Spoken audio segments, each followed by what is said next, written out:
Ce na lobby Bellevue.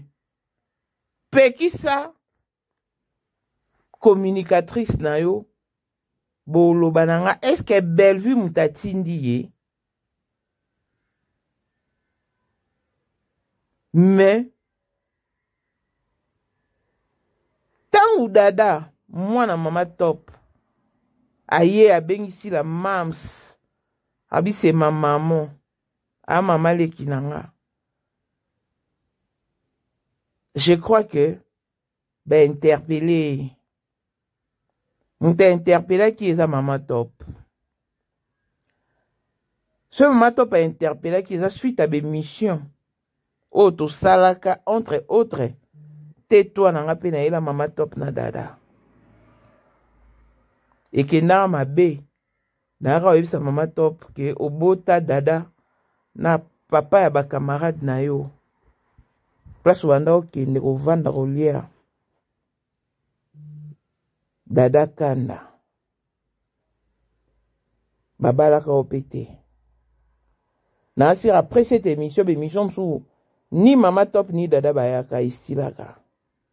Mais si dada ende na lokuta. Parce que si réellement tu as fait la paix, on allait aussi voir ta vidéo d'excuses ou du pardon. Nalingana c'est l'émission mobile, mais il faut na retrouver l'élément pour na recadrer. Mais décor. Na belelio, yarota la sœur a koufi. C'est une jeune femme. Yemora lali. A l'autre vraiment que ba yo zoya koufi. Ba protéger moi. Mais ba protéger te parce que ba ça qui écouta zonga na nzoto na e. Ba toana ba ça qui ozonga te parce que yo défia kibiso. Yo. Il faut au koufa parce que heure. Yo faki déjà les lobos à la morgue. Non koufa. Nada te déjà calé ko le kate. Ndekwa surtout qui 4 heures du matin à Sali Voice. Atindeli pasteur nae. Habitna babik singa na liwa. Mais tia la na ndoto. Tia la mukaki. Esprit na ebima ki moni penda bimi. Nzoto tikali na mbetu na mwa. Atikala ozonga te. Il faut comprendre que c'est qui défi. Il faut comprendre que déjà Koufa qui a ba prière à Makasi. Il y a négligé qui. Et tout comme 10 heures. Ndekwa Koufi. Pour ceux qui ne croient pas au rêve, il y a une vidéo qui circule en ce moment sur les réseaux sociaux où une personne a été visitée par l'esprit de mort et l'esprit de mort est venu la chercher. Je vous explique l'histoire. Alors il s'agit d'une sœur aujourd'hui qui se repose. Je bénis Dieu parce que je crois qu'elle est au ciel aujourd'hui. Qui a fait un rêve la nuit. Comme quoi, un esprit est venu la chercher la nuit et elle dit que c'était l'esprit de mort. Et son enfant était allongé sur le lit. Elle ne pouvait pas se défendre face à cet esprit. L'esprit a commencé à l'emmener jusqu'à l'extérieur et l'esprit lui a dit 3 choses. La première des choses que l'esprit a dit, c'est que nous n'avons pas pu atteindre ton enfant. C'est-à-dire, pendant que la mort vient la chercher, il y a quelqu'un qui protégeait l'enfant. Elle a vu de ses yeux quelqu'un qui protégeait l'enfant. Et autre chose que l'esprit lui a dit, c'est que tu nous as défiés. Voilà pourquoi, aujourd'hui, 3e mois, c'est la date de ta mort, ça a déjà été arrêté, tu ne peux pas résister, tu dois partir. Alors on a commencé à l'emmener, et quand elle arrive au portail, elle croise un homme habillé en blanc, tout blanc, qui lui dit, repars, merveille, repars dans ton corps. Il repart dans ton corps. Et l'esprit a même résisté avec cet homme. Elle ne peut pas repartir, c'est son jour. Jusqu'à ce qu'au finish, elle est repartie dans son corps. Elle s'est réveillée en sursaut. Elle a commencé à bénir Dieu, à adorer Dieu et à prier. Et elle a fait une note vocale à son père spirituel. Bonjour papa. De mon côté, pas mal. Il a témoigné aux ambassadeurs à 4 heures du matin. À 2 fois, à 4 heures du matin, il y a un pongier et tout. Mais quand on a mon, les alliés, tellement bon qu'on a une vie dans ça va 3 heures, vu que Mougal a qui jouer le ballon, à se déplacer, qui a joué là-bas 3 heures. Nous sommes peut-être à 4 heures du matin, où elle est en train de dire cela.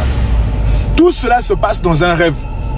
Pour ceux qui ne croient pas aux rêves, quand je parle des rêves ici, il y a des gens trop intellectuels qui pensent que le monde des rêves, c'est un lieu d'amusement. Ou non, c'est une soirée d'imagination. Je suis choqué en ce moment parce qu'elle a écrit à son pasteur à 4 h, mais à 9 h, jusqu'à 9 h, je crois, le pasteur ne l'a pas répondu. Voilà pourquoi je suis toujours connecté. Je peux imaginer la douleur du pasteur en ce moment de savoir que son enfant est mort parce qu'elle n'a pas pu avoir accès à des messages que l'enfant avait envoyés. Aujourd'hui, alors qu'on parle, cette sœur, après cela, elle est morte. Elle était revenue à la vie. Elle a béni Dieu, elle a adoré Dieu. Dans la note vocale, on sent que c'est une personne qui connaît le Seigneur, qui aime Dieu et qui témoignait que Dieu l'a épargné de la mort. Comment se fait-il qu'à 9 h, elle soit morte? On l'emmène à l'hôpital, on dit corps en dépôt. Comment se fait-il qu'à 9 h, elle soit morte? On l'emmène à l'hôpital, on dit corps en dépôt. Aujourd'hui, la note vocale circule sur les réseaux sociaux. On senti le quoi présence, mais nous avons même négligé. Quand on a l'année, dans le moment, moto a protégé moi, gasko, moto a protégé moi, mon lit, mon gasko, moto a comme coquille là.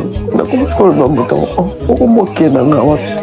Après, on a eu qui date d'ailleurs, dans mon critique dans la mort. On n'a pas encore orpheline. On a dit que moi, on a l'orphelin et tout. Après, on a vu que moi, on a tout aussi, mais moi, on a eu date d'ailleurs déjà. Et ils auraient qui prévu pour l'aller et tout. Parce qu'on a comme le bon nom de Jésus, nous autres, on a tout papa, ils ont qui au salaté. Nous autres, on a ressenti, nous autres, on a été. Après, on a comme on a dit que moi, on a l'embête, on a dit que moi, la banque. On a fait, on a moi, il faut la banque, on a fait. Si on a dit, bon, ça porte, moi, la bête, même moi, t'as protégé que moi, là. Comme moi, ah, donc, baba, tika, qui a rappelé la comme tika, moi, la gaï. Moi, t'as comme ok, dans la pote, comme quand il bosse à portail, il bosse à portail, le pont, la biseau. Moi, là, tu l'as bas, bébé, dans mon pied, le gars, moi, en tout cas, je ne voyais pas. Moi, t'as merveille, Djonga, dans Jotona. Après, moto a dit qu'il a été dates, il a défié Busso. Il y a des leçons que nous devons tirer. La première leçon que je dois dire, c'est que nous ne devons pas négliger nos rêves. La deuxième leçon, elle concerne le fait que vous pouvez être couverts, mais vos enfants ne sont pas couverts. Vos enfants peuvent être couverts, mais vous n'êtes pas couverts. Qui prie pour vous? Ce qui a fait que notre soeur puisse partir, paix à son âme, c'est qu'il a manqué un intercesseur pour prier pour elle. Certainement, elle a envoyé la note vocale à une autre personne et la personne n'a pas prié pour elle. La personne s'est contentée à dire que voilà, tu n'es pas morte. Alors qu'à cet instant, il fallait comprendre qu'il y a l'esprit de mort et engager la guerre. Voici aujourd'hui, nous avons une sœur qui est décédée, une sœur qui est partie comme ça, tôt. Autre leçon devant tirer, cette personne lui a dit, tu nous as défiés. Mais je ne sais pas, mais il y a des croyants aujourd'hui qui n'ont pas une vie spirituelle assez élevée, mais qui cherchent des challenges, qui cherchent à faire des choses au-delà de leur expérience. Ce n'est pas le cas de notre sœur. Mais je comprends par là qu'elle n'a pas pu se défendre face à la mort. La Bible dit dans 1 Corinthiens 15 que le dernier ennemi à être vaincu fut la mort. C'est ainsi que la Bible dit dans le verset 55 que mort, où est ton aiguillon, Christ t'a vaincu. Pour dire que si l'ennemi, le dernier à être vaincu, fut la mort, c'est pour dire que l'ennemi, la mort est un ennemi redoutable. Quand il vient, quand la mort vient, quand elle vient vers toi, deux fois si tu n'es pas vraiment affermi, quand tu n'es pas stable, quand tu n'as pas d'intercesseur qui se lève pour toi, tu peux partir.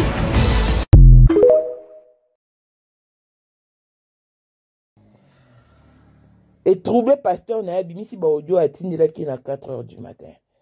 Ça dit d'accord, je peux pas défier. C'est un défi que tu dois relever. Alors moi je t'interpelle. Sauvani Kimia. Dans les réseaux sociaux c'est bien beau.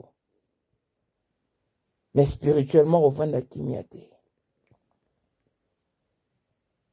Merveille accueillie à Tiki Moana. Clin d'œil spécial à Blessing Mwanda. Fille à papa. Veut dire nyonso à papa aïe. Tout ce qui est à papa est à elle. Paul Mwanda autrement dit Porsche Cayenne New Model. Chanteur Android. Élisée Madiam de mon cœur. Montaleku Azater. Miros Bintuna London. Grande sœur propre. Montema Willy Chimbalanga. Abraham Toko Yamado Toko Nabelana Alost. Jean-Pierre Kibesi de Panama.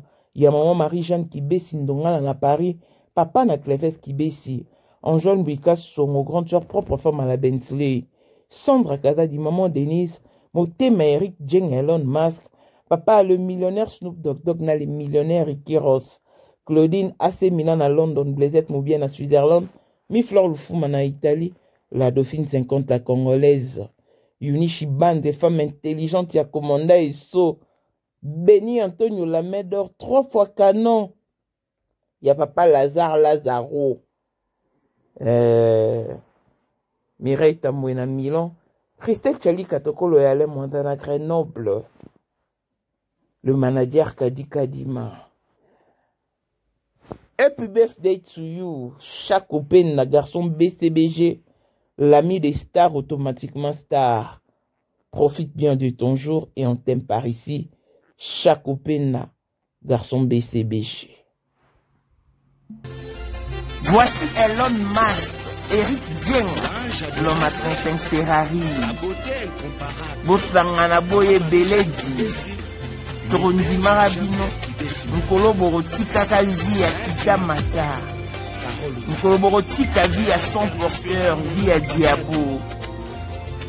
Il est l'eau, Moutou Morona a coquille 5 ans instabilité, 5 ans qu'il y a maintenant, ça va te.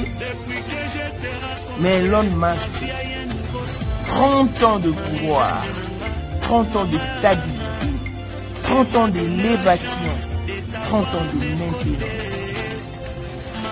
À côté à Kabar, à côté à Kaboite, Baboua Kakaepete, Alinga Kapete, Amona Nakapete. L'homme visible Elon Musk. Motema ya Sandra Kazadi, maman Denise, Mokondi abaki nyonso ya Johannesburg, Madame Jeng Elon Musk. Lelo toza le 14 février, toza la mosquée. Donc toza la numéro 1 à Bissoye. 2025. 2025, le 14 février 2025. Toza nani? Na numéro 1 à Bissoye. Le grand moufti. Numéro 1 à Bissoye. Namna Lobiango. Donc numéro 1 à Bissoye. Vous allez parler le Beloko.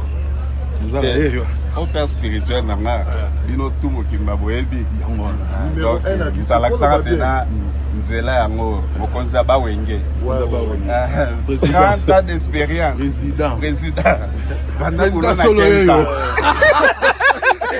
le président mokonza mwana mokeri Jenga avec Elon Musk mokonzi ba ferré yeyo il passe au moni papa papa yeyo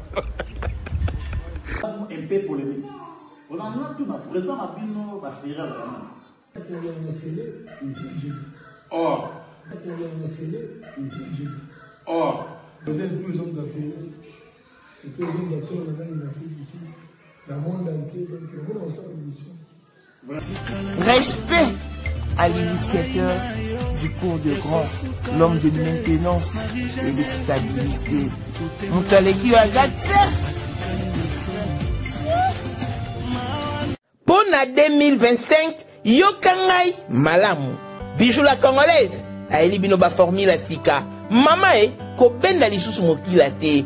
Basi lokola yo bakumbi zemi. Basimbi bana pe batatoli. Na eko témoigner na ba produit à maman Bijou.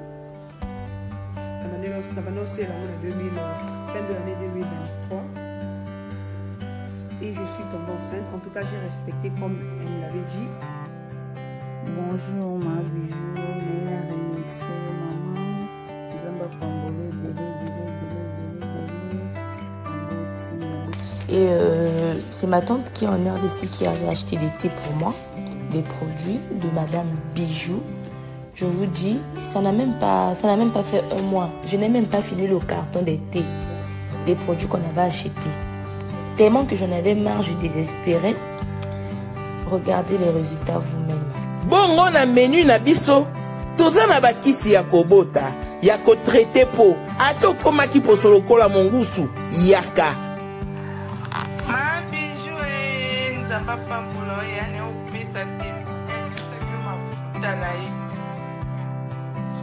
salika bana ya kotemane ma bijou merci olingi okoma na baforme yaka olingi okondisa nzoto ya bomwasi kokolisa nzoto ya bapapa mpe kokoma nsima inene yaka na lombango toza na bakisi ya diabete kisi ya makila nyonso oyo koye koluka tozoteka en gros et en détail bongo soki olingi osomba mpe mpo banda ya yo business yaka benga kaka mama bijou na banimero oyo plus 1 207 51 80 632 Toli Soussou na plus 243 84 40 99 215 Koutae na TikTok Sketch BL MK na Instagram Bijou MK1 pe na Facebook La Congolaise Bijou Boya ba porte na biso eza polele Touroyo tokorati le côté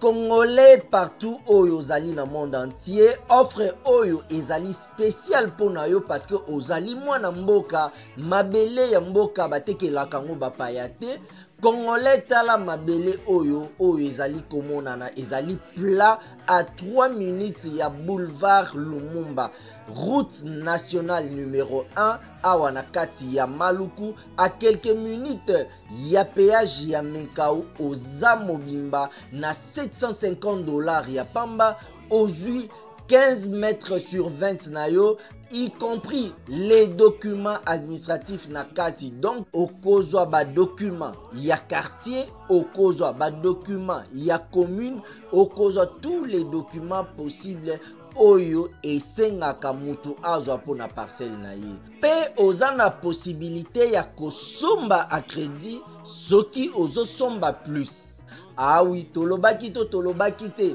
tolobi bien y compris les documents opesi mongo na yo oza na droit ya terrain 15 mètres sur 20 ozali na droit ya ba documents administratifs nyonso tu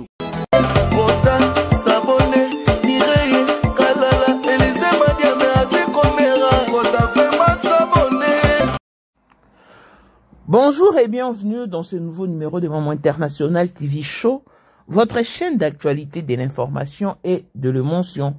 Voilà que l'émotion nous ramène encore une fois de plus dans le dossier de nos artistes et comédiens.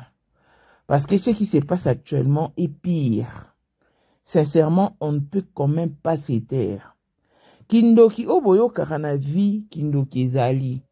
Kindoki oboyo karana théâtre, kindoki ezali. Nalingaki nasa l'émission ya recadrage pour na dada mwana mama top. Mais élément o na luka lokwa na moni yangote na oyela e après. Na sepeli na réaction parce que asilama parce que comprena. C'est-à-dire na yaka pena émission mobimba ya tetwa ya mama top na dada. Na expliquer mama top ke obota dada na papa ya ba camarade na yo abalaka yo pété. Na cette émission wana boye bien on a regretté parce que be monsieur belé to longola na chaîne R tozwaki problème. Et dada a joué hypocrisie. Si réellement tu étais sincère, il fallait commencer par demander pardon à Mama Sila. Ndozo bengi Mama Sila. Mais yo présenté excuse après tout le manquement du respect. Oyemba moro obite ala mama nanga pour ma maman nanani ngala koko tate ku toujours moi benganga non wana te yaya. Omoni leo to na moment to na époque où les images restent. Les paroles ne s'envolent plus. Même les écrits peuvent être retrouvés. Donc, logique, otokoma nango, yangwana. Voilà donc, il faut na retrouver des éléments oyo et qu'on permettre nga penza na zongela recadrage ya dada parce que na comprendre côté yami moté yami bien te po bate ya mabongo te. Nazo lobela kindoki ezoleka na théâtre. C'est-à-dire que dans cette vie humaine, il faut beaucoup de réserves et de retenues. Mais malheureusement, les lots, Batubaza, sans discernement. D'accord, tu es mon frère. Je t'appelle. Non seulement d'accord, mais bandeko belé na théâtre. Namonaki Marie-Jeanne Bololé, mikolo nyonso oso sa bémission, a souhaité Gabriel Kaliwa, c'est un souhait. Parce que tango lo bana mutuke, olingi nenge batu bakufa, yo ozalaka na ba problème na bango. Olingi petango yo okufa ngana tika na problème na yo. Na si ce bolandi be mission Marie-Jeanne Bololé, c'est ça son discours. Ça dit pour na yé Gabriel okufa liboso na ye.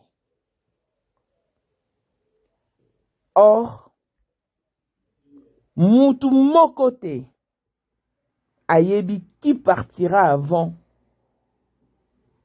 ou après.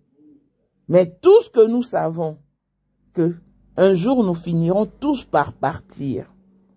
Parce que mutu moko ta ko imaginer que Rafine Toumba o a finga Koffi Olomide, a finga Mama Ami, a kokai kokufa liboso ya Koffi Olomide. Te.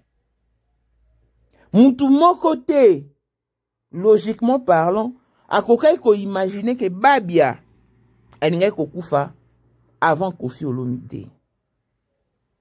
Mais eza makambo a vie. Si qu'on a makambo a vie, tango omo na makambo sous yé là on a vie. To ba oloba na yo, te ko zonga la légèreté. Pona mone Gabriel Olingo sa ni tu zonga la légère. Te e makambo zo la légèreté. Décor alobi yé makambo olobani a Rolanda yango te po a déclara ndeko mwasi wana mutu aliboma. Mais Décor, tu fais une erreur grave. Parce que Nzamba ko lobelo même à travers mutu aliboma. Nzamba ko utiliser le mutu aliboma a peso message. Nde on a biso oyo merveille. Monito, c'est une Congolaise de Brazzaville. Alali, aloti, esprit des morts, et kozwaye. Esprit des morts ezo linge zwaye na mwana, ya na mwa moko, yepe mama na ya bota ye moko. Mama na ya kufa katika kaya na bo mwana. Et yepa kufa tiki mwana na bo mwana. C'est-à-dire, alali aloti, esprit des morts et visiter. Wana erni 4 heures du matin. Bon, écoute, c'est à 3h50, 3h45. Il y a ABC esprit des morts. Ndeni no koyo zwangai. Na otika mwana nga. Ya yebisi yena ngai na zwa na mwana mais malheureusement na koki kozwa mwana te yango na zuyo telema to kende ya bina okende te nga mama na nga kufa tika nga na bo mwana nga pe na kufa na tika mwana nga na bo mwana mwana nga za na mukina tike orpheline yebisi yo na ya ko kufa deje ko kaki po lelo. Et Sengela qui déjà osa na morgue. Ton arrêt de mort a été signé et bloqué. C'est-à-dire que dato toko de joua ngote. Babimi na ye. Babanjo kende na ye. Amoni mutu moko alati pembe pembe. Amemi mwana na ye. Aebisi merveille. Zonga na nzoto na yo. Mutu wana a s'interposer esprit des morts. Abe ozonga te ya défi ya kibisu. A ozonga te parce que ye erne en kufa. déjà kokaki. Lelo, il fallait qu'il déjà azana mort ozongate. Et ye na sandoto azobunda na kolamuka na ba façon nyonso aokokate nzoto et bouger te babengango paralysie du corps dans le songe. Et pour n'a pas oganga kaka au nom de Jésus, bien que nzoto ezali ko bouger te aya sutuki.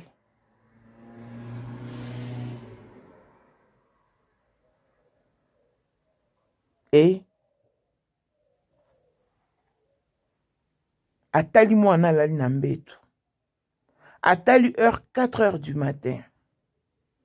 Azui a bengi père spirituel nae. Aebisi père spirituel nae papa na lali na loti kande na beteli bino boe.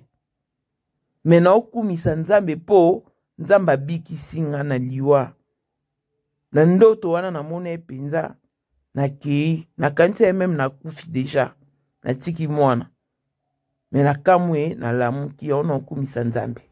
Or il faut que père spirituel na ye ayebisa ye lamuka bondela telema sambela soit yaka soit ngana oya to sala ba prière parce que wana déjà bazwa ki ye tant mutazo protéger mwana na ebisie zonga na nzoto babi a zonga na nzoto na yete zonga kite ndeko atindi voice wana na ba 4 heures et na 10 heures ndeko akufi atiki mwana mwasi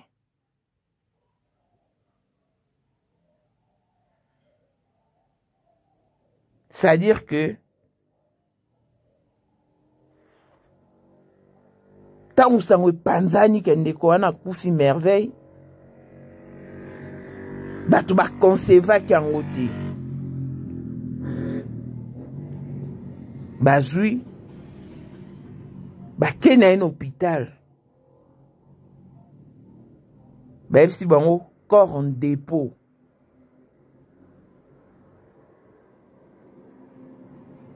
Abi corps en dépôt. Yeah, parce que mtuboye nae aza déjà bembe. Et ça li père spirituel nae somo. Abimisi audio. Oh merveille, atindela ki na ba 4 heures du matin.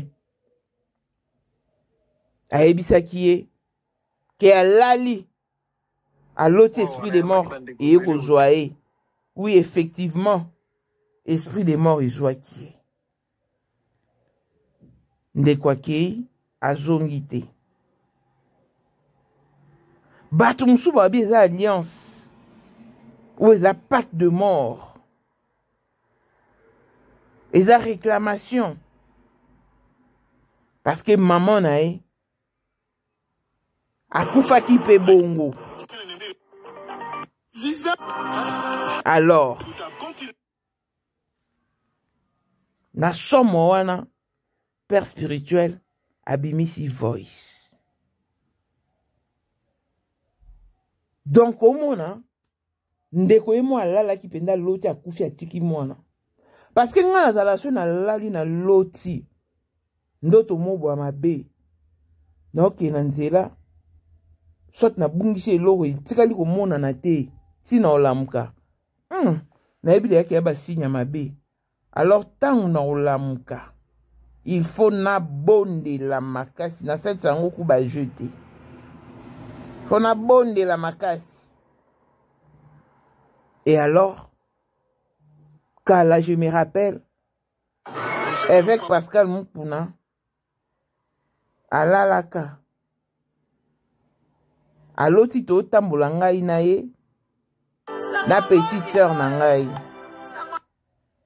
Et voilà, je disais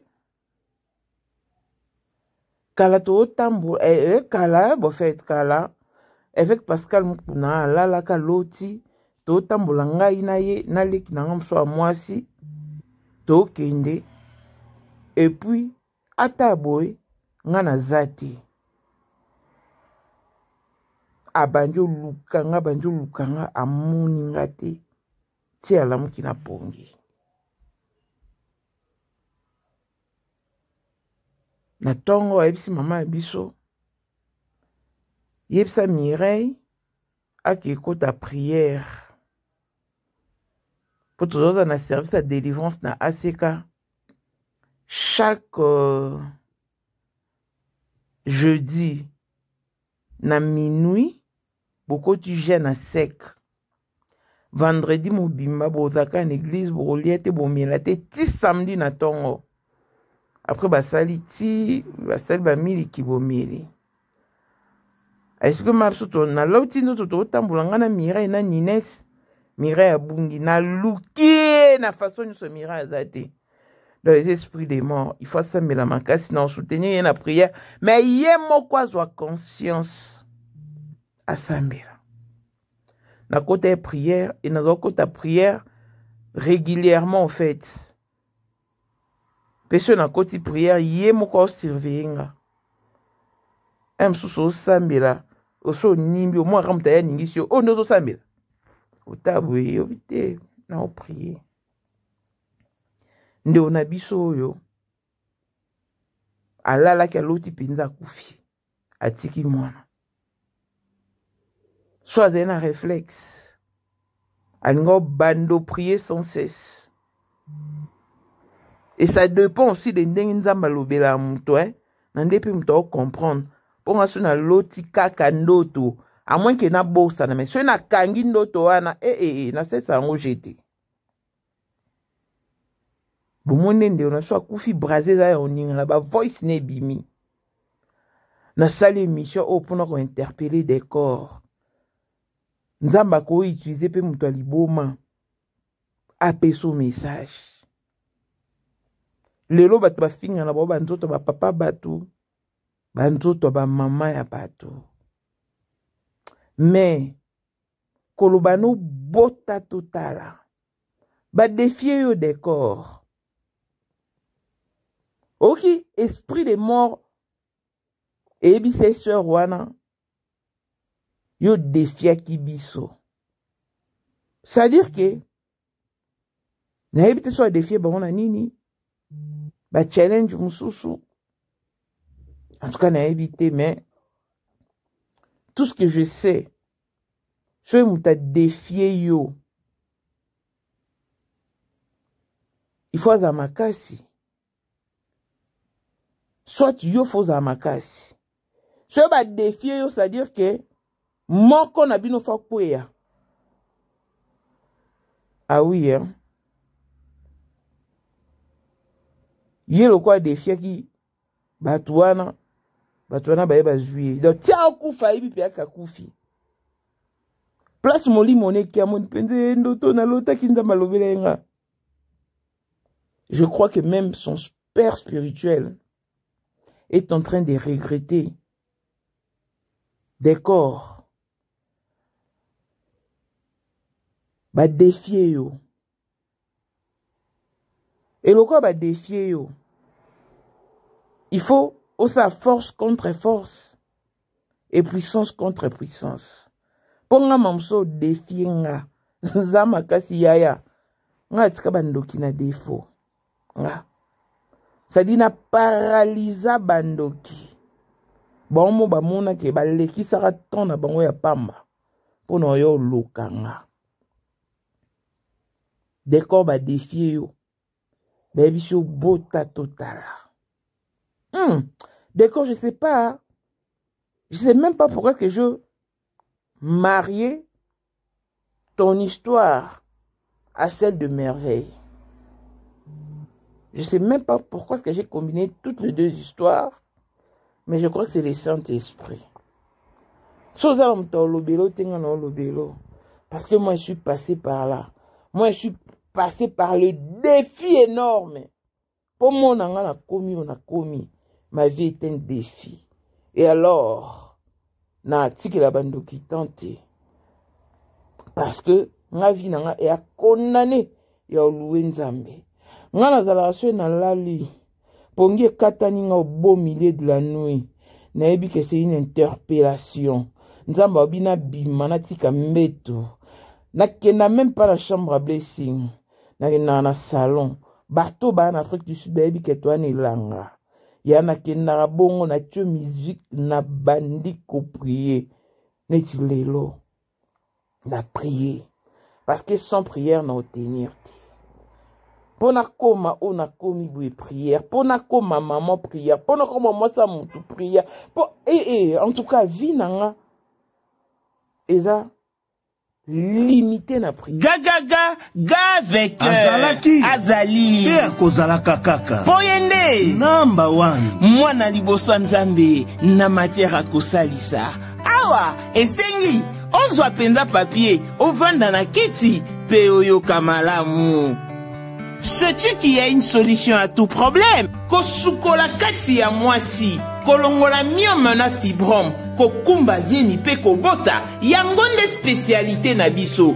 Bongo kosukola kati ya papa, ko elimine matako ekufa, ko kolisa nzoto ya papa pe kopesa ebo pikiliki bo bokundu bo nzoto. Wana pe ya biso, pona loposo na yo, ko vandisa bonzenga na yo, tozana sekele. Bongo pona autisme, diabète, hypertension to hypotension, tozana sekele. Bakisi na biso o esalami na Allemagne pe Londres, bakisho esalami na mboka mondele.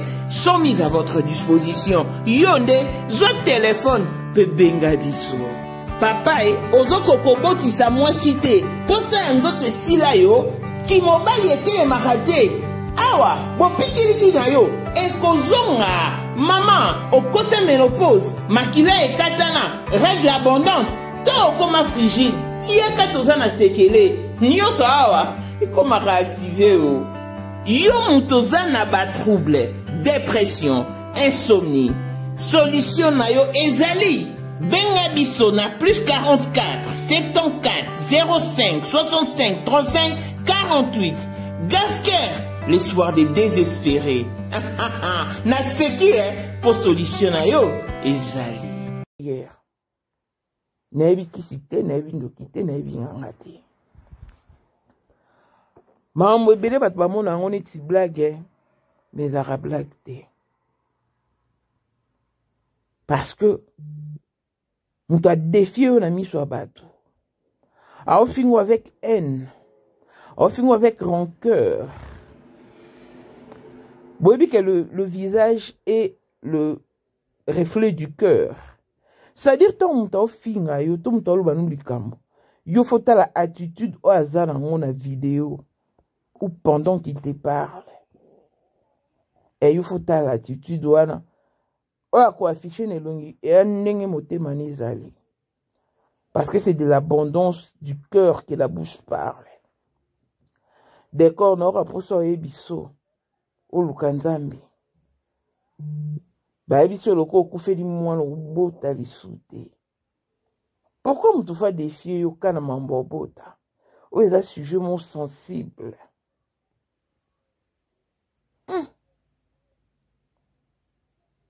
Parce qu'elle en sait quelque chose. Parce que baby si elle est cambo. Bon, de toute façon, yo mo yebinda ku bien koleka na ngai. Mais mutu ya onga na yebiso ba défier yo.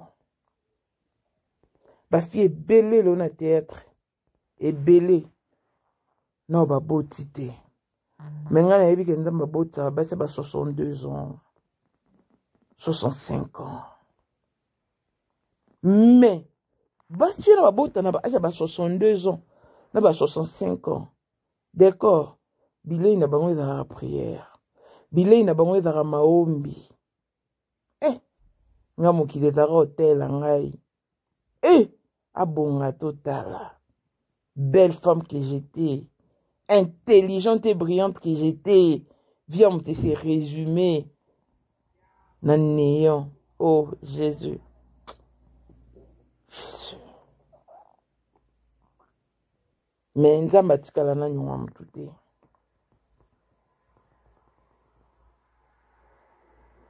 Nalinga asila parce qu'elle a une très bonne attitude. Makambo nyonso elekelaki ekomelaki amemango na prière. Parce que moi, quand je parle de la prière, ça veut dire que je parle de la prière au vrai sens du mot. Narosé son ma séquité. Ça veut dire que n'adopte l'attitude moussousou. Narosa la paix. Na l'amour qui peine na tongo. Je me décide non brossette, non liate, non melate, non soukolate, non keboué. Pique na bandoki. Prière. Na vie à sanctification. D'accord, fait comme moi. Mutumswa ko za oloba no likambo. Oloba no pia likambo. Ko zongo rando ya internet te. Tant na na mboko na kutaka ndeko moko Gisèle pe à son âme. A parmi batou ba yambaka bien na mboko yo. Mais atara protocole. Ba protocole baza na facilité au bala parce que ba tema liboso ba tout mibali ba mona bango.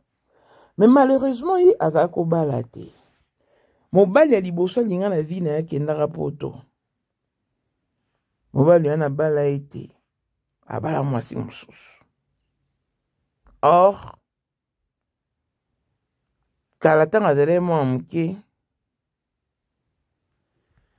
baza otambola na ba classe na bango. Bakutani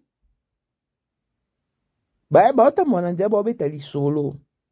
Ba mike mwa ba nga kande za boso na bino nga vama na lingana na bala. Ngana obala na ngai. Ngana niveau maso na komika moi jeune fille bwenza me na bala. Mutamto obeta lisolo la vie yoka siko ye. Moi muke abi nga pe na obala te. Po natala ndenge papa na biso amenaka mama biso vie dure. Abetaka mama biso afingaka amenaka mama biso amaltraitaka e. Siko makamiso papa sa mama biso affecta nga. Nga siko so na bali papa biso mtoli mbonga libala. Na kanda papa biso na zanango. Na obala te na vie na nga ka poali mbonga libala na nga te. Baota mwana nzela. Mama mubanda oteka mapa.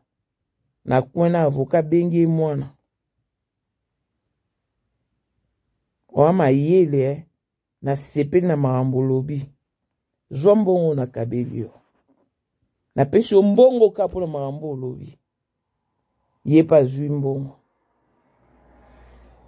Tamba kane bata mana bakisa bango. Asomba biskuit apesi bakisa mo babona bango olia. Ali ba biskuit na ye moko. Maloba ni kanga ivi mobimba. Atali mobali ndeni. Aukene nulle part. Vine comment lukaka ba délivrance. A jour après délivrance on était à kufa.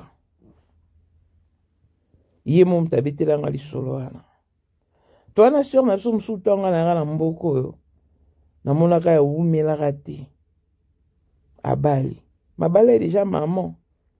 Lelo pe abala te abota te.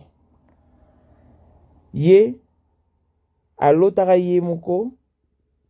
Muntu kombi azui akangisi basalite. Ayebisi ke ebora basalite ke ebora na mai. Mwenezi ya ba mai yente bakaluka. Ayebisi na kombi libala na opezaki na se wana na kombi on na chona kata chasse wana. Ye pas lui chasse wana. Akabwaki on. Alamuki. Tanga bwaki chasse pe choli. Oh, muto za molimo nzambe na réflexe. Ce baby bon roulam ko fond la chasser. Soit aussi ma chasser maman surtout qui. Mais ya kende penza boa ko bi kende boa boa balani. Maman, c'est une maman hein. Je crois bala na ba 57 ans hein. A bala pena ba cinquantaine. A bala pe dot. Pourtant ayo bala parce que comment prier ma casse qui vraiment délivrance. Nzamba kangola ya bala mabota te. Parce que er ya obota elekaki. Donc c'est un peu compliqué. La parole est ton pouvoir. Bande qu'on a vu kolingate mutal de kelao na maloba. Na vie photo za la rapé piken. C'est-à-dire que force contre force, puissance contre puissance, parole contre parole. Ce mutal biso likamo ba mabe. So monyo boko blessé yebise merci pareillement. Mutal lobi na yo. Et l'eau mobo maîtriser tes réciprocité. Tant ça prière ça va retour à l'expéditeur. Maloba nyonso. Ils ont la légèreté. Ils ont attitude à prière. Nganzambe. A tindi nga insinué nga penza. Na interpellé au décor. Cause à moi la pasteur ne ba mona bata si femme si wabi moi sinon papa on va pasteur na si femme si elobi lorote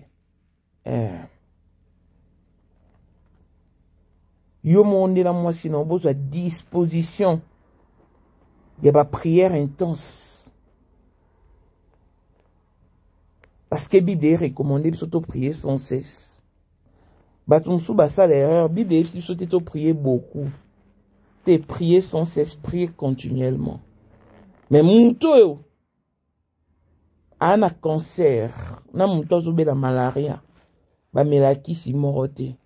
Yo défi ba pesio zouan ou lokola ba diagnostiqué au cancer. Au relevé défi au décor. Que mon jeune frère, Oale Kinanga, Télémina Malobao. Kota mozino prière. Kolobate ke na monyo lokwa mtalibo mate. C'est vrai que tu peux te taire, te réserver, ne plus réagir sur les réseaux sociaux. Mais spirituellement, sois fort. C'est-à-dire, pour développer ma dimension, soit prière.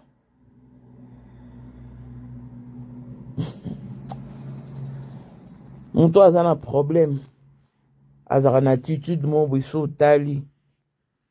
Au comprendre qu'il y a un problème. Nga na lukanzambe. Na Congo, na kenda tie pas béni. Il ngam na côté lara béni. Il na son d'honneur. Ya stade des martyrs. C'est-à-dire que na joie penata en lukanzambe. Et na joué dans le résultat. Le roi a joué dans le résultat. Et on peut bien encourager à battre. Kotikate, komiko sa péti. Tu n'as pas droit à l'erreur. Alors ça met là. N'a évité pourquoi? Et matinga n'a ébisayo. De quoi koufi? À l'otaki. A tiki moi en orpheline. Et effectivement, koufi a tiki peu orpheline. Et alors toi, ne refais plus la même bêtise. Fais des choses bien et fais des choses autrement. Que le ciel t'attende et que Dieu étende sa main miséricordieuse sur toi. La vie, basola na mutunyo sote. Ba pesa mutunyo solito ite. Nous avons vraiment besoin de tout ce qui est dans le ndenge mo boy. Il y a des polémiques, kaka to be mission oh et quoi aboutir ne l'autre. Mais il y a beaucoup plus une interpellation. J'attends la prière et ça l'eau bien. Et ça l'eau grand messieurs. Ah oui. Bino batobo et courtaba via bateau. Dieu vous voit. Surtout que personne ne restera éternel sur la surface humaine. Biso soto kufa. Mais tant botimo la maboulou. Botimo la mikou, c'est parce que bohemi nanute nani okota na kati.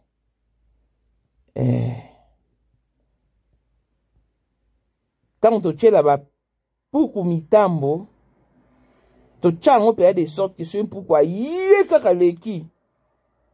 Akangama, pour ça akangama mesili mais après pour misusu bayara bakangama ate. C'est-à-dire kaye penda azui musunyo boche. Aleki bilu mo okamo pourquoi yo azui musunya akangama na mtambo te oui. Mai nyonso tutende bamela. Zamba nyonso tutende bakota ango na loenge. Yana batu musu bakota zamba. Si lelo babima te. Boye bake na vie batu musu baza ba intouchable. Parce que mon tout temps ayo fingo na réseaux sociaux. Aolinga terroriser yo. C'est-à-dire à l'ignam mono penda que vous a affaibli, affecté, au commis faible. Mam na obie côtier. Te, a mental d'acier yaya. Antien koudi bende. Ah te. Chose en attitude mon positive. Comme on parle de nerfs solides, vraiment nerfs solides au vrai sens du mot. Yo ma finga irabisa angate. Mais na muto a un nerf solide te. Et ça la mawa. Babitu mamsu boluka lelo na bavia batu. Lobi ezongela. Bino. D'une manière ou d'une autre. Paix à l'âme de notre sœur. Merveille Monito qui a laissé sa fille. Qui a été avisée de sa mort. Ma sous la vie, ils étaient cachés dans le on néglige, ya.